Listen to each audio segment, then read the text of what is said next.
Welcome back to Business Boone, a product of the Boone County Chamber and hosted by Deepen Talent Strategies. I'm Shauna Lake. And I'm Lauren Byram, and today we are joined by Rob Ramey, who is the superintendent for Western Boone Schools.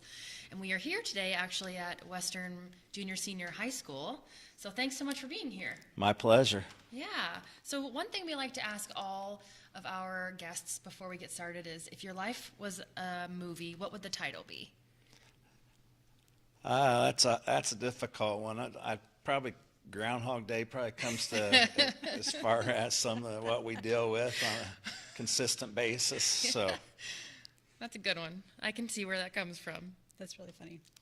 Well, we are looking forward to hearing more about the school corporation, but before we do, tell us a little bit about yourself. I'm in my 10th year as superintendent here at Western Boone. Prior to that, I served as principal at the junior senior high here for 10 years. I left a little bit. I taught here starting in '97, I believe. Left for a couple of years, went to Clinton Prairie as assistant principal, and I came back here in 2005. So I'm in my 30th year of education, and all but about 2 years have been spent here at Western Boone. So, Wow. I feel like I should say thank you for your service. I appreciate that. It's when you work with great staff and great kids, it's a wonderful job. So I wouldn't want to work anywhere else than here. So That's great. That is awesome. Wonderful. So the Boone County Chamber and this podcast are very excited to have a new partnership with the school. We are actually conducting this podcast in a new space, or in a podcast space inside of the junior senior high school. Can you tell us a little bit about this space and this program? yeah, this space has probably been here since the building was built, I think, and was used as a radio TV studio back in the mid '70s, and then kind of lost its way, I guess, for a while, and then it's been in existence now for 25 years or longer. We're part of the West Central Career and Technical Education Cooperative, so it's Western Boone and the 3 Montgomery County high schools. So on this particular podcast, there's our 2 North Montgomery students that are working it right now.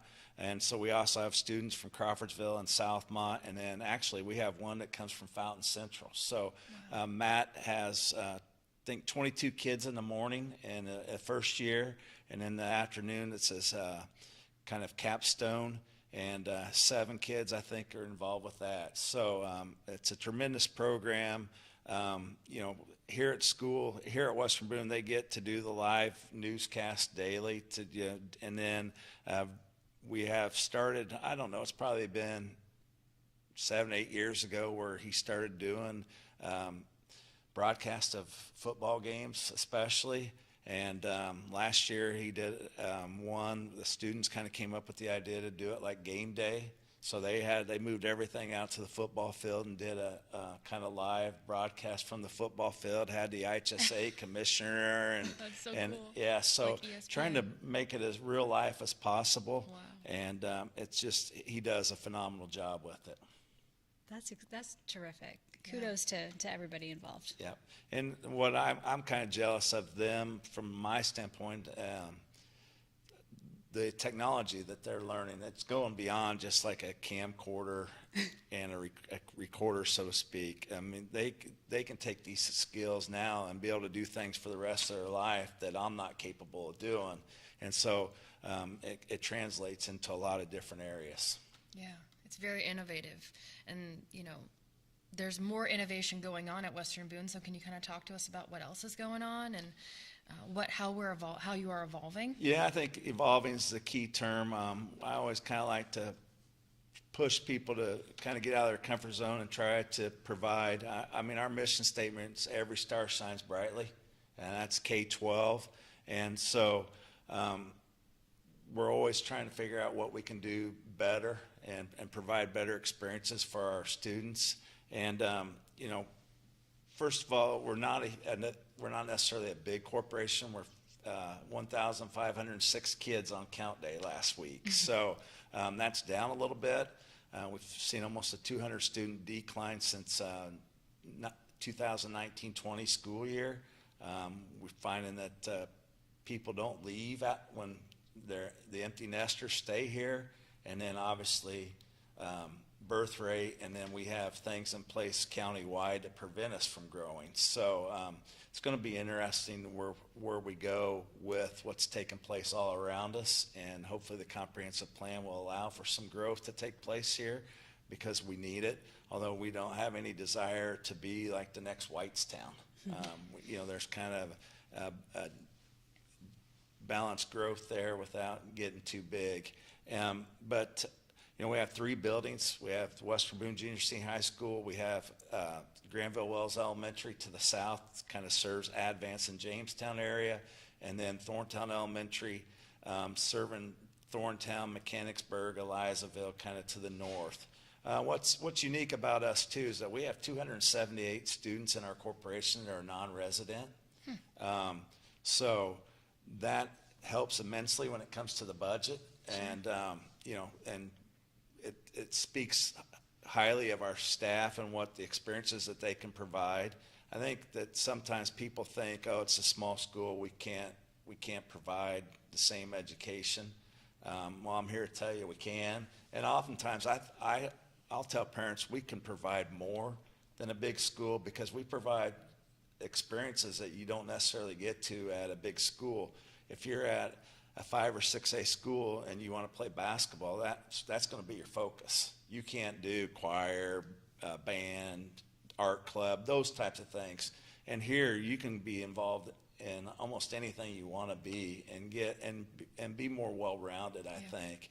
And I think that and then educationally, last year was our first year, the Indiana College Core, or the Common Core, I'm sorry. We started providing that, and then with this year's senior class, I think we have 26 out of a class of 129 that will graduate with the 30 credit hours that then are transferable to any public university in the state.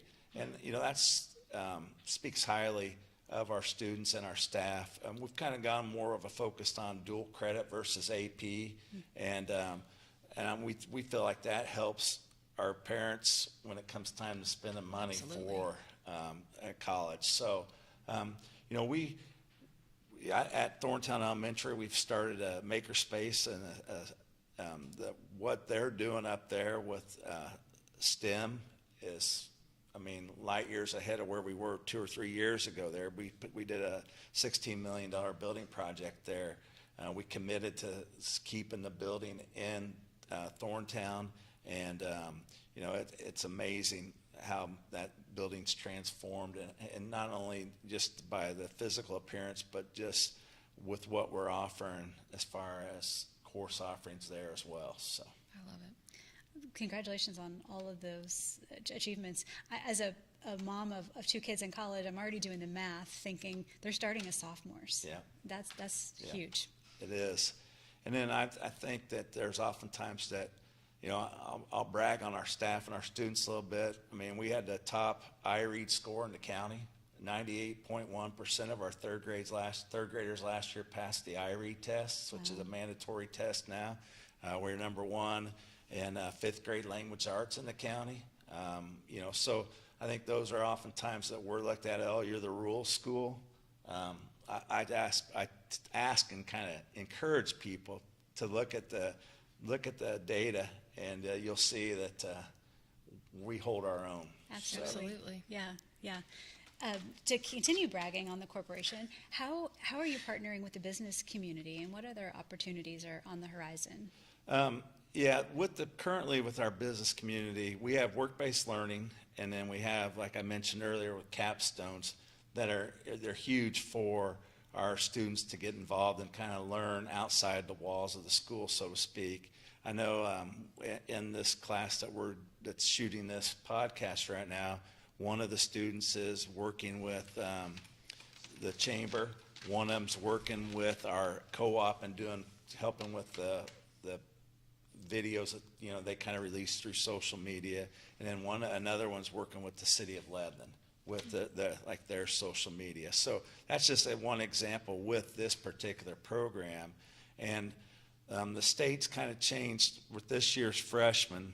The graduation requirements, and it's a lot more work-based learning. I mean, I think when I was looking and reviewing, the lowest amount of work-based there's different diplomas, and there's 3 different ones, and that you earn SEALs with, and then you can earn a SEALs Plus. It's kind of detailed, but it's anywhere between 75 hours to 600 hours. Well, 600 hours is a lot, and with that becomes multiple kind of steps to think through. But as we grow into this and it's closer each year, the partnerships with the business community are so huge.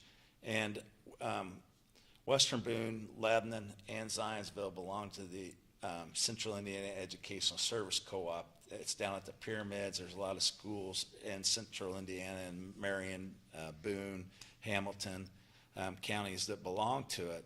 And through that, we're developing the Indiana Career Collaborative. That's a mouthful for me.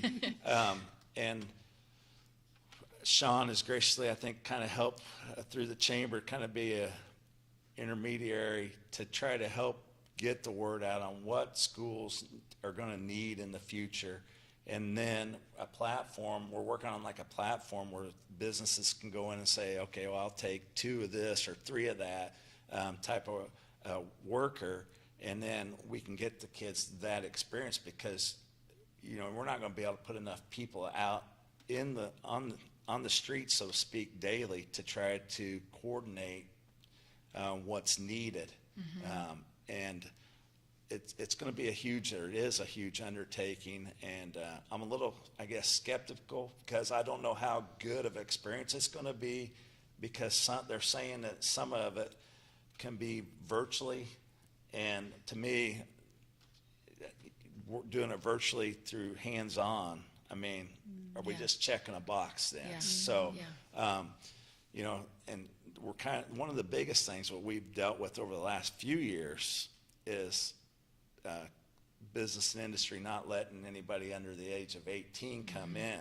So I get it's a little disappointing that somehow somebody had the ear of the lawmakers to put this into effect and say this is what we're going to do, but then nobody's making anybody kind of step up and take these kids now that their concerns have been heard. So it's a little bit of the unknown, I guess, that allows for some apprehension on our parts as educators. So Absolutely. Something for us to all continue to think about and Right. Work together to implement. most definitely. So what skills do you think that the students need to be successful, not only in today's economy, but in the years to come and tomorrow's economy? And what's I think I'm kind of old school in my thoughts, I guess, at times, because I think some of those soft skills like the adaptability and communication, no matter what you do, are required to do well. Yeah. And I think if anybody can communicate and you can adapt, I mean, when you talk about what's coming in front of our students, I mean, as we have juniors and seniors working on this podcast, but if you go to look at a kindergarten, I mean, that's 17 years difference, or I guess not 17, my bad math there, 11 years. And that's huge. And when you look at AI and just what's gone on in the last 2 years and where it's at, I mean, I called a helpline today, and it was an AI. They identified it as being an AI and then trying to help me. Well, it's not the same. No. And it never will be Yeah. in my mind. But nonetheless, but to be able to think about where it's going and how our kids have to adapt to that. Yeah. And then I think kind of with adaptability and communication, to me, and it's not seen very often now, but I think we have to teach our kids that compromise is an all right skill or attribute, because right now what we see on a daily basis, there's not much that takes place there. And we all have to know that you have to be able to do that in order for us all to be successful. So that's kind of my thoughts, I Yeah. guess, on No, that. that's good wisdom. It really is. I can't imagine the educators having to manage the AI space with kids. Right. I just can't even. My heart goes out to them. Yeah, I think, and I think that's where we have to be. We have to understand that AI is a tool for them. It is. We still have the fundamentals that kids need. You know, you need to be able to, in your head, 3 + 3 is what, instead of going to, so Yeah. you have to be able to read and write. But some of that is in the quote unquote the real world. How's it getting done? It's getting done by going to AI or some other way. So we have to. It's a fine line on getting our kids to be able to keep the fundamentals, the basics, and then being able to think outside the box and how are you going to solve something. Yeah. That's absolutely right. Yeah, finding that balance is Yeah. really tricky. School districts have to work with limited budgets but have big expectations. What advice would you have for business leaders on how they too could do more with less? Yeah, that's an interesting question because just for this upcoming year, 2026, we were notified, I think in August, we're roughly $470,000. We'll be operating with $470,000 less, $470,000 less than the previous year due to Senate Enact Bill 1, which mostly dealt with changes to property tax. And so we cannot, as educators, pass that on necessarily as a product and get increased prices in order to make that difference. People could argue you could take it to the taxpayer, and you can, and that's the whole intent, that referendums are a thing of the future more than what they are currently. So, but nonetheless, we don't deal with a final product that we put a dollar amount on. We're dealing with individual students, and so there's sometimes this mindset where you have to operate it like a business, and I don't disagree with that when it comes to being smart and making sure you're getting the most bang for your buck. But ultimately, it's not a product. Every student's different. We have to provide an education for every student that walks through these doors, and there's more financial cost to some students over others, and it's just part of it. And I'm not complaining, but it's this whole mindset too that there are better ways to do it, I think, than a public education. And when you look at this history of this country and the backbone of this country, it's public education. And I think people are losing sight of that as we look at it. And it's like, well, that we can provide it, or another provider can provide that opportunity for lesser amounts of money. And that's maybe. But what's the quality of it? Are they providing it to every kid that walks through that? Yeah. And I worry that eventually there are going to be some students that are going to be forgotten about altogether.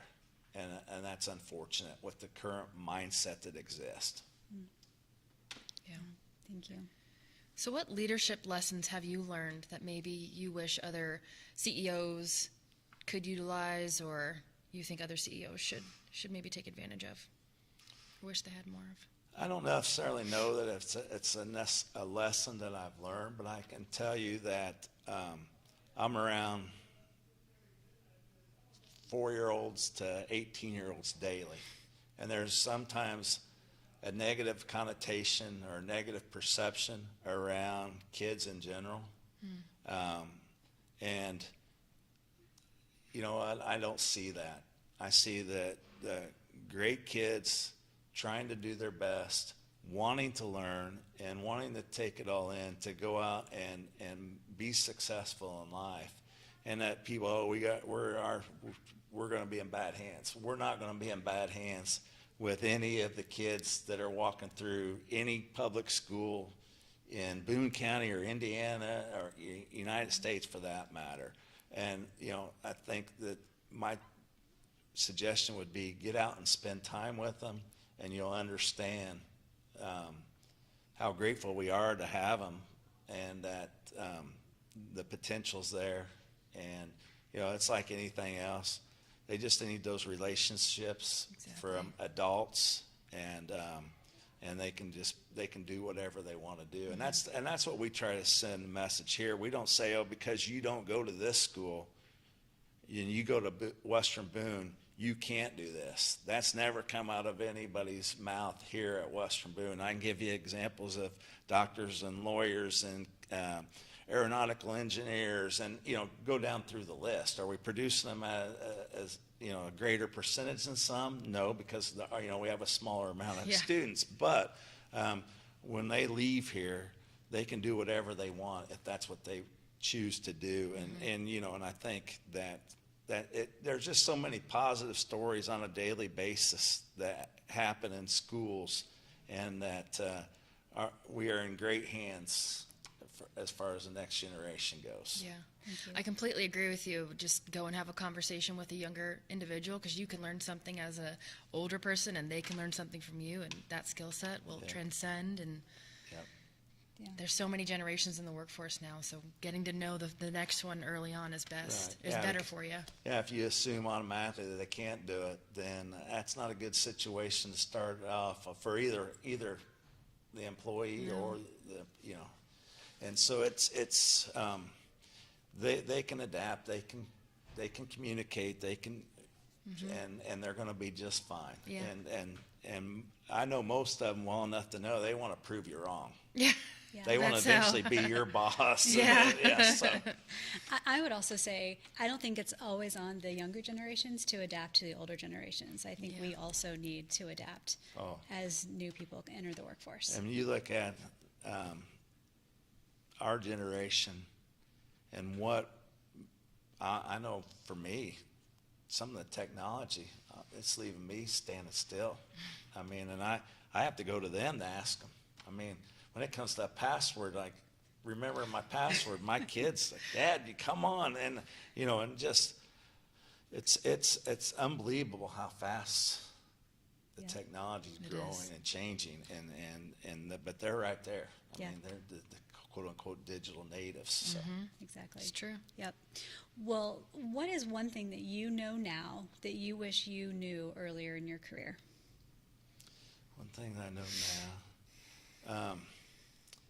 You know what? I think there are times when I get, as a leader, you get wrapped up or swallowed in the job, so to speak, and the problems that arise. Obviously, when you deal with people on a daily basis, not everybody's perfect, make mistakes, but that means somebody has to step in, and usually that goes to as I always say, the funnel goes right to my desk. It doesn't go anywhere else. It goes to my desk, and so you get wrapped up in that, and it can beat you up at times. But I think kind of stepping back and smelling the roses a little bit. Time flies. I mean, fortunately for me, I'm retiring at the end of June. 30 years. Well, thank you. That's awesome. And just to think, it wasn't that long ago where I was stepping in these halls as a teacher, and to think, just kind of step back and enjoy it. As a leader, you don't necessarily get to do that very often. Yeah, that's great There's advice. always some kind of next thing that you have to be preparing for. Sure. Yeah. Sure. Thank you. Well, I wasn't aware that you were, so congratulations early. Well, thank you. Yes. It gets announced at our board meeting, I think, tonight, or approved, I guess. So here, and they'll start looking for the next leader. But and that's I've always said I wanted to leave when I was ready and still had plenty of life and health to do the things you want to do. And so I'm very fortunate to be in that position. So, but I would never have traded it in for anything else than working here. So That's awesome. That's great. That's awesome. Well, there'll be some big shoes to fill, whoever comes next. I think they'll be all right. Yeah. So if our listeners wanted to connect with you and continue the conversation or ask you any questions, how could they do that? Yeah, I think just calling the office, central office at 482-6333, or email rob.ramey, R-A-M-E-Y, at webo.k12.in.us. Always willing to discuss what we're about and why we do what we do. That's awesome. Well, thank you. Thank you so much for being here. Thank you, ladies. I appreciate it. It's a Thanks, great Rob. conversation. Thank you. And we will be back with more insightful conversations. Until then, continue leading and growing with purpose.